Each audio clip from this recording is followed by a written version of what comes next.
Hello అండి, welcome back to my channel. ఈరోజు వీడియోలో కరివేపాకు పొడిని టేస్టీగా హెల్తీగా ఎలా తయారు చేసుకోవాలో మన వీడియోలో చూపించబోతున్నాను.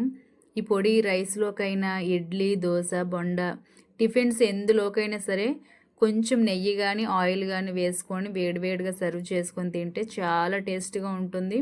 హెల్త్కి కూడా చాలా మంచిది. మన ఇంట్లో ఎక్కువగా కరివేపాకు అలానే ఉంటుంది, ఒక్కోసారి పడేస్తూ కూడా ఉంటాము.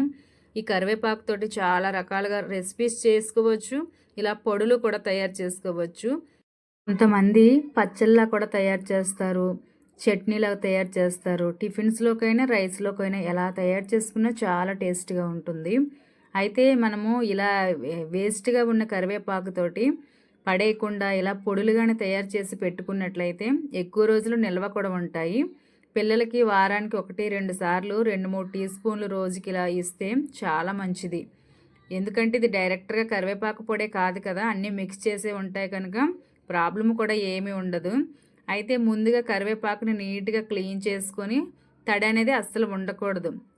వాటర్లో నీట్గా వాష్ చేసుకున్న తర్వాత తడి లేకుండా నీట్గా ఉన్న క్లాత్తో తుడుచుకోవాలి. లేదు అనుకుంటే ఫ్యాన్ కింద అంటే నీడలో మాత్రమే ఆరపెట్టుకోవాలి, ఎండలో కూడా పెట్టకూడదు. ఓన్లీ కరివేపాకు పౌడరే తయారు చేసుకునే ఉద్దేశం ఉన్నట్లయితే ఎండలో ఆరపెట్టుకోవచ్చు. మనం కొంచెం పప్పు ధాన్యాలు వేసి మనం ఇలా కొంచెం పొడిలా తయారు చేసుకుంటున్నాం కనుక ఓన్లీ నీడలో మాత్రమే వాటర్ అనేది లేకుండా నీట్గా డ్రై చేసుకోవాలి. అప్పటికప్పుడే కావాలి అనుకుంటే కొంచెం కాటన్ క్లాత్ పైన వేసి ఫ్యాన్ కింద పెట్టినట్లయితే ఎర్లీగా డ్రై అయిపోతుంది అన్నమాట. ఓన్లీ ఈ కరివేపాకుని కూడా డ్రై చేసుకుని పౌడర్లా తయారు చేసి ఒక జార్లో వేసుకుంటే మార్నింగే మనము టీ కింద తయారు చేసి తాగవచ్చు. వెయిట్ లాస్ అవుతాము, హెల్త్కి చాలా మంచిది. ఇప్పుడైతే మనం పొడిని ఎలా తయారు చేసుకోవాలో చూద్దాము. స్టవ్ ఆన్ చేసి మందంగా ఉన్న కడాయిని పెట్టుకోవాలి. హీట్ అయిన తర్వాత 2 టీ స్పూన్లు మినప్పప్పును వేసుకోవాలి. నేను పట్టుతో ఉన్న పప్పును వేస్తున్నాను. ఇదే ప్లేస్లో మీరు గుండు మినపగుళ్ళు అంటే పట్టు లేనిది కూడా వేసుకోవచ్చు. 2 టీ స్పూన్లు పచ్చిశనగపప్పు, 1 టీ స్పూన్ జీలకర్ర, 2 టీ స్పూన్లు నువ్వులు వేసుకొని స్టవ్ను మాత్రం కంప్లీట్గా సిమ్లోనే పెట్టుకొని లైట్ గోల్డ్ కలర్ వచ్చే వరకు ఫ్రై చేసుకోవాలి.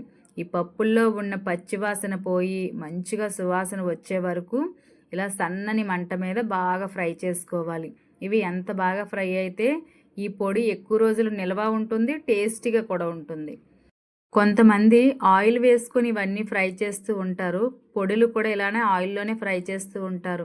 మీకు అలా కావాలి అనుకుంటే ఆయిల్లో కూడా వేసుకోవచ్చు. నేనైతే తినే ముందు కొంచెం నెయ్యి కానీ ఆయిల్ కానీ వేసుకుంటాను. ఇలా అన్నీ పొడి పొడిగానే ఫ్రై చేస్తానన్నమాట.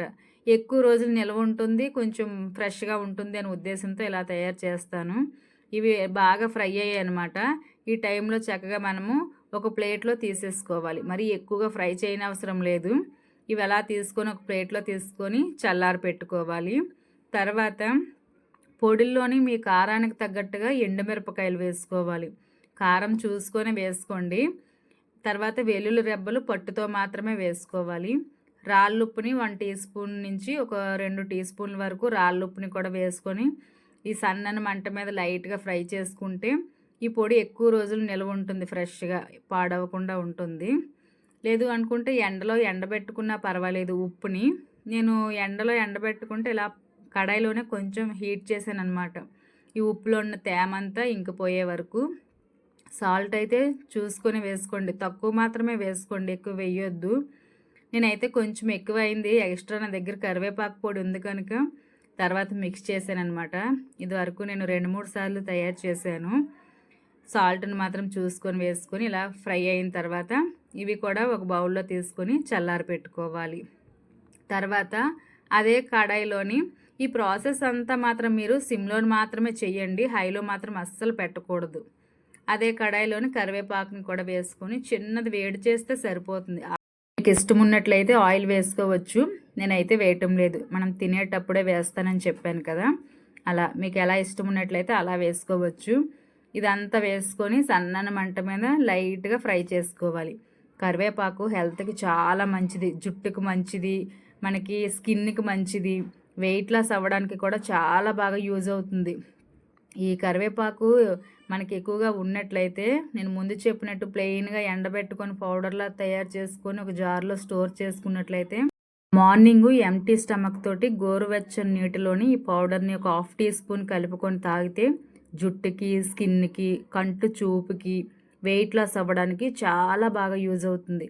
ఇలా మనం అప్పుడప్పుడు ఎక్కువగా తెచ్చేస్తూ ఉంటాం, అది పడేస్తూ ఉంటాం. అలాంటప్పుడు ఇలా ఎండలో పెట్టుకొని కానీ, లేదంటే ఓన్లీ ఇలా నేను చూపిస్తున్న విధంగా ప్లెయిన్ కరివేపాకుని ఇలా ఫ్రై చేసుకొని పౌడర్లా తయారు చేసి స్టోర్ చేసుకుంటే చాలా బాగా యూజ్ అవుతుంది.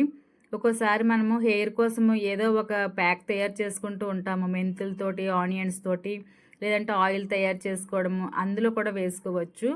చాలా బాగా యూజ్ అవుతుంది. ఇలా మంచిగా ఫ్రై అయ్యి కొంచెం క్రిస్పీగా వచ్చాయి అనుకునేటప్పుడు స్టవ్ ఆఫ్ చేసుకొని ఇవి కూడా ఒక ప్లేట్లో తీసుకొని గోరువెచ్చగా అయ్యే వరకు చల్లారి పెట్టుకోవాలి. మనం ముందుగా పప్పులు ఇలా ఎండుమిరపకాయలు చల్లారి పెట్టుకున్నాం కదా, సేమ్ అలానే ఇవి కూడా గోరువెచ్చగా వచ్చే వరకు ఇలా చల్లారి పెట్టుకున్న తర్వాత ఓ మిక్సీ జార్లోని మనం పౌడర్లా తయారు చేసుకోవాలి. ఫస్ట్ కరివేపాకు వేయొద్దు. మనం ముందుగా ఫ్రై చేసుకునే పప్పులు, ఎండుమిరపకాయలు ఫస్ట్ కచ్చాబెచ్చగా చేసుకోండి. మీకు రోట్లో చేసుకునే ఉద్దేశం ఉన్నట్లయితే అలా కూడా చేసుకోవచ్చు, చాలా టేస్టీగా ఉంటుంది.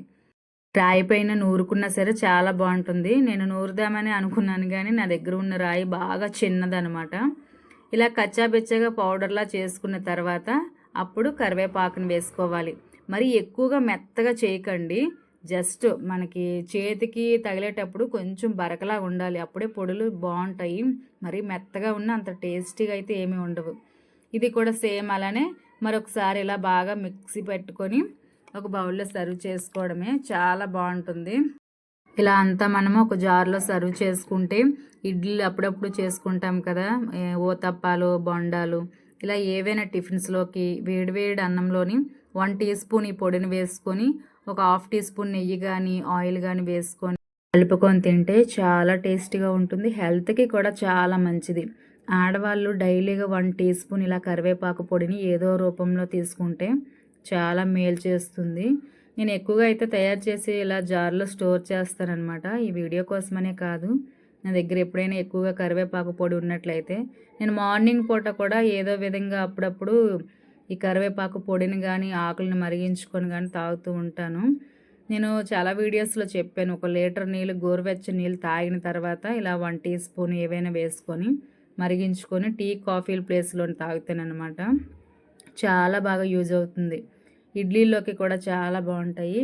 ఒక్కోసారి బయట లేడీస్ వర్క్ చేస్తూ ఉంటారు, అలాంటి వాళ్ళకి కొంచెం టైము సరిపోదన్నమాట ఏమైనా కర్రీస్ అవి చేయడానికి. మనం ఓన్లీ రైస్ పెట్టుకొని ఈ పొడిని ఒక 2 టీ స్పూన్స్ వేసుకొని కొంచెం నెయ్యి కానీ వేసుకున్నట్లయితే చాలా టేస్టీగా ఉంటుంది. అప్పుడప్పుడు మనం ఇలా కూడా తీసుకుంటే హెల్త్కి కూడా చాలా మంచిది. ఈ వీడియో అయితే మీకు నచ్చి అర్థమైందని అనుకుంటున్నాను. వీడియో నచ్చినట్లయితే లైక్ చేసి మీ ఫ్రెండ్స్ అండ్ ఫ్యామిలీకి ఫార్వర్డ్ చేసి మన ఛానల్ని సబ్స్క్రైబ్ చేయండి. నేను పెట్టే వీడియోస్ అన్నీ మీకు నోటిఫికేషన్లో రావాలి అంటే పక్కన బెల్ సింబల్ మీద క్లిక్ చేసి ఆల్ అనే ఆప్షన్ పైన ప్రెస్ చేస్తే నేను ఏ రోజు ఏ టైంలో వీడియో పెట్టినా మీకు వెంటనే నోటిఫికేషన్ వస్తుంది. నెక్స్ట్ మరొక మంచి వీడియోలో కలుద్దాం. అంతవరకు చూస్తూ ఉండండి వెంకటేశ్వరం ఛానల్ని.